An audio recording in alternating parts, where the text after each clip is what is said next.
Assalamualaikum warahmatullahi wabarakatuh. Apa kabar anak solih solihah?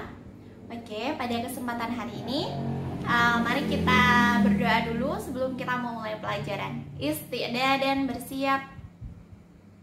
Ya fi, posisi berdoa, duduk islami, tangan dilipat, kepala ditundukkan. Berdoa mulai. Asyhadu alla ilaha illallah wa asyhadu anna Muhammadan abduhu wa rasuluh. Saya bersaksi bahwa tidak ada Tuhan selain Allah, dan saya bersaksi bahwa Nabi Muhammad itu adalah hamba dan utusan Allah. Raditu billahi robba wa bil islami dina wa bil muhammadin nabiyya wa rasula. Rabbi zidni ilma warzuqni fahma. Amin ya rabbal alamin. Oke, anak solih-solihah, kita akan melanjutkan pelajaran Al-Islam.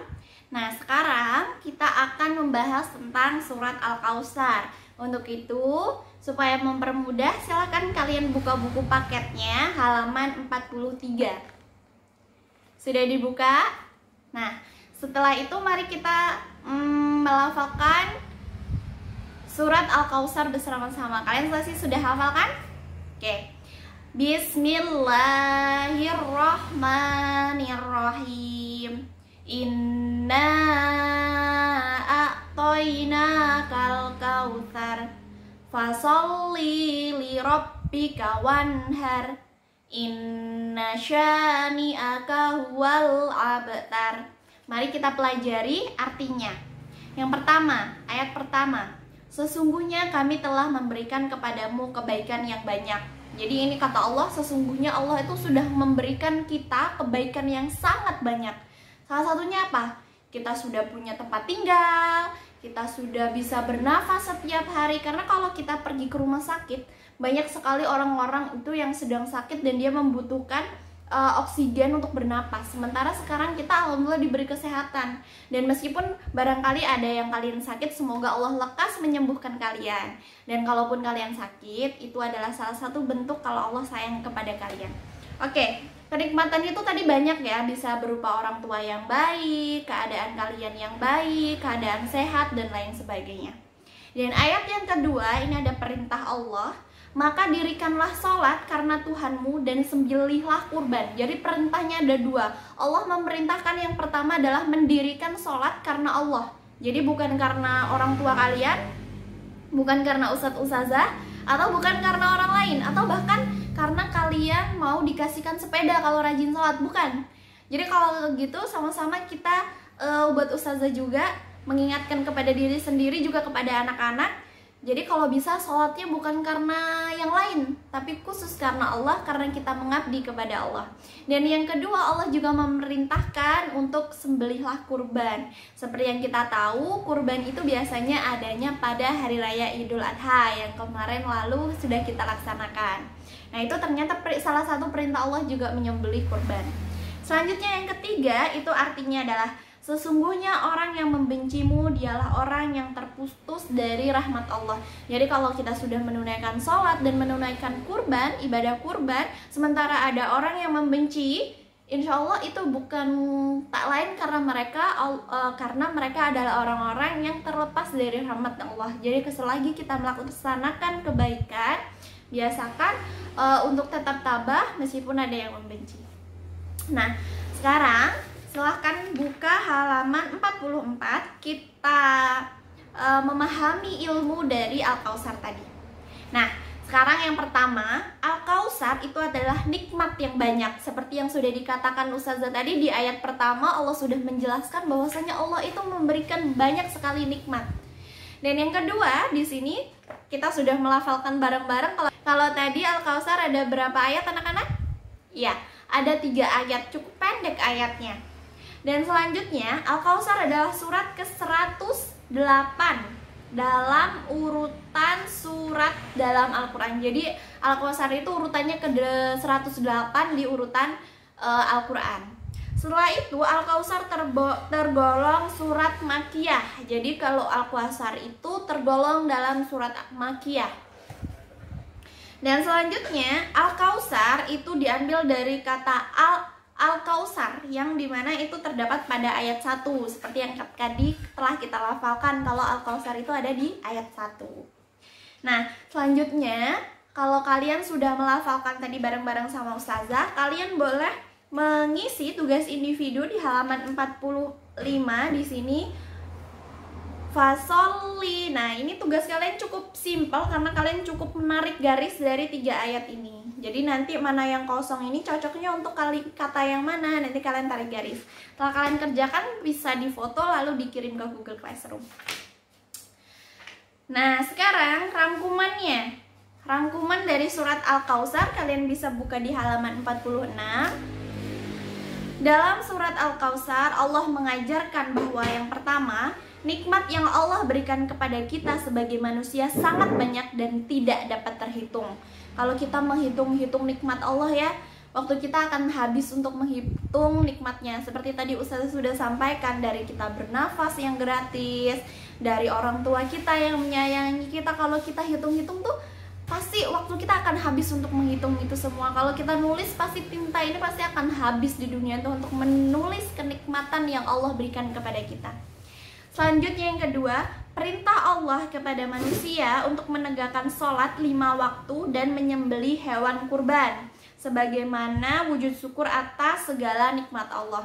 Dan karena tadi sudah Allah beri nikmat, maka kita diperintahkan untuk menunaikan sholat 5 waktu dan menunaikan ibadah kurban, karena itu bentuk syukur atas nikmat yang telah Allah berikan atau Allah titipkan kepada kita.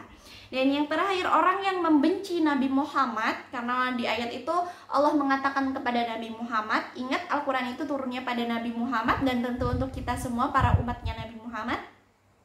Orang yang membenci Nabi Muhammad SAW dan umat Islam tidak akan mendapat rahmat Allah. Jadi orang-orang yang membenci umat Islam dan para pengikutnya Nabi Muhammad dan Nabi Muhammad tentunya itu adalah orang-orang yang terputus dari rahmat Allah. Nauzubillah, semoga kita tidak pernah terputus dari nikmat Allah ya. Baik, selanjutnya kita akan mempelajari tentang sholat. Kalian bisa buka halaman 48. Jadi di buku paket silakan dibuka halaman 48. Kita akan belajar tentang sholat fardu. Tentu kalian sudah pelajari karena kalian pasti tentunya sudah hafal bacanya, tapi kita akan mempelajari tentang waktunya. Jadi di sini dikatakan sholat fardu atau sholat wajib. Yang namanya sholat wajib berarti wajib harus dilaksanakan. Sudah ditentukan waktunya. Sholat wajib itu ada 5. Jadi waktunya sudah ditentukan sama Allah. Kalian nggak boleh menambah-nambah atau mengurang-ngurangi. Sholat wajibnya jadi 2 aja deh, karena biasanya subuhnya kesiangan, nggak boleh. Kalau bisa tetap 5. Yang pertama adalah Isya, subuh, zuhur, asar, dan maghrib. Tentu kalian sudah tahu. Nah, untuk sholat Isya sendiri anak-anak, untuk acuan waktunya selama dalam pembelajaran, kita akan menggunakan acuan waktu yang ada di buku ya. Jadi nanti supaya tidak ada perdebatan lagi, untuk waktunya atau jamnya kita menggunakan waktu yang ada di buku. Meskipun kalau kita waktu Indonesia Surabaya atau waktu Indonesia Barat biasanya Isya itu bahkan di Surabaya 6.37 itu sudah Isya. Tapi di sini ditetapkan pada pukul 7 malam atau 19.00. Dan untuk sholat Isya sendiri itu terdiri dari 4 rakaat. Jadi nggak boleh dikurangi apalagi ditambah, cukup 4 saja. Setelah sholat Isya yang pagi hari kita laksanakan ada sholat subuh, sholat yang paling sedikit rakaatnya yaitu ada 2 rakaat. Dan di sini tertulis waktunya 4:30 pagi atau 4.30, pukul 4:30 pagi. Yaitu terbitnya fajar sekitar jam 4:30 pagi. Waktunya adalah waktu terbitnya fajar. Setelah itu, setelah subuh ada kelanjutannya, sholat yang ketiga yaitu sholat zuhur. Dimana sholat zuhur itu adalah sholat yang rakaatnya terdiri dari 4 juga, sama seperti Isya. Waktu mengerjakan di siang hari, yaitu ketika matahari berada di tengah bumi agak bergeser sedikit di barat. Jadi bukan di tengah pas, tapi agak sedikit bergeser barat, sekitar jam 12 siang. Di sini dikatakan sekitar jam 12 siang, meskipun di Surabaya itu 11.40-an udah zuhur ya, tapi kita mengacu pada buku aja. Oh ya anak-anak, kenapa kita sholat itu harus mengacu pada waktu? Karena ini sudah ketetapan, bahkan ada waktu yang diharamkan untuk sholat. Mungkin nanti insya Allah di next level kalian naik kelas, insya Allah akan dijelaskan. Tapi di sini kita perlu kalian pahami bahwasanya waktu sholat, kalau belum waktunya jangan sholat, karena bisa jadi itu adalah waktu yang dilarang sholat, justru seperti itu. Meskipun sholat sunnah. Oke, selanjutnya yaitu sholat asar pada sore hari, terdiri dari 4 rakaat yang dikerjakan di waktu sore, yaitu sekitar setengah 4, meskipun di Surabaya jam 3 udah asar ya, tapi kita mengacu pada buku aja. Selanjutnya sholat maghrib. Sholat maghrib terdiri dari 3 rakaat yang dikerjakan di waktu maghrib, yaitu ketika matahari telah terbenam sekitar jam 6 petang.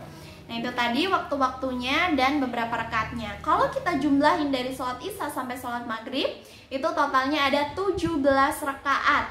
Yang itu artinya kalau kita kita melaksanakan sholat wajib 5 waktu, kita akan mengucapkan 17 kali Al-Fatihah, karena setiap rakaatnya kita selalu mengucapkan Al-Fatihah.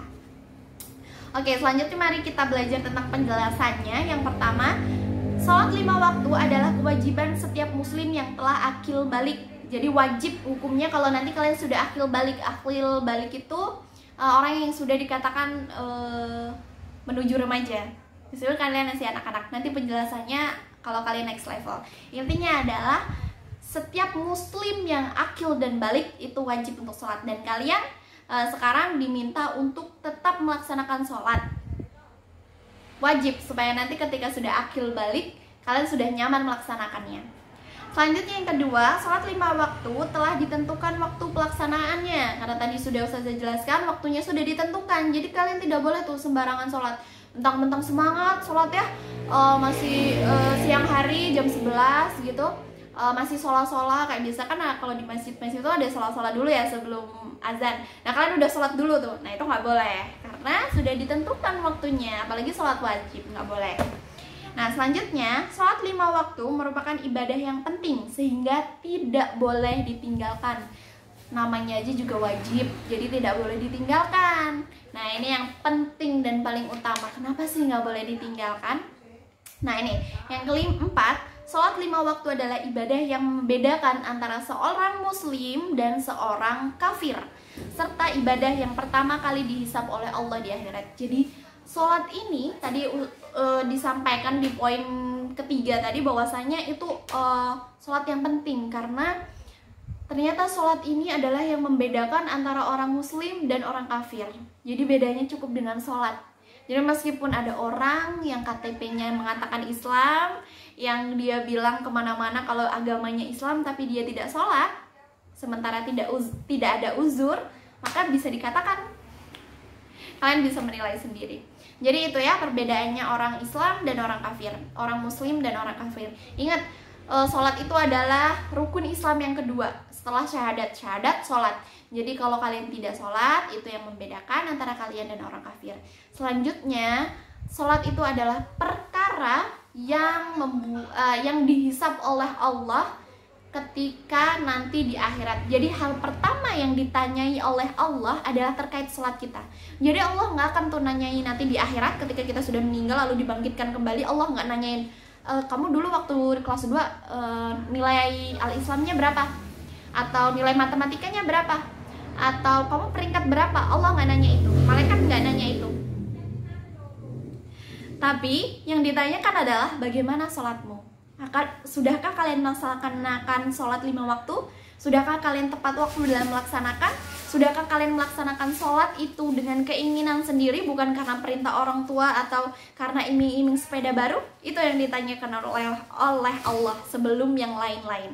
Jadi kalau bisa, untuk Ustazah pribadi dan Ustazah mengingatkan kepada anak-anak semua, mari kita belajar sama-sama untuk ibadah sholat itu tetap dilaksanakan tepat waktu, terutama semua dilaksanakan karena Allah, bukan karena yang lain.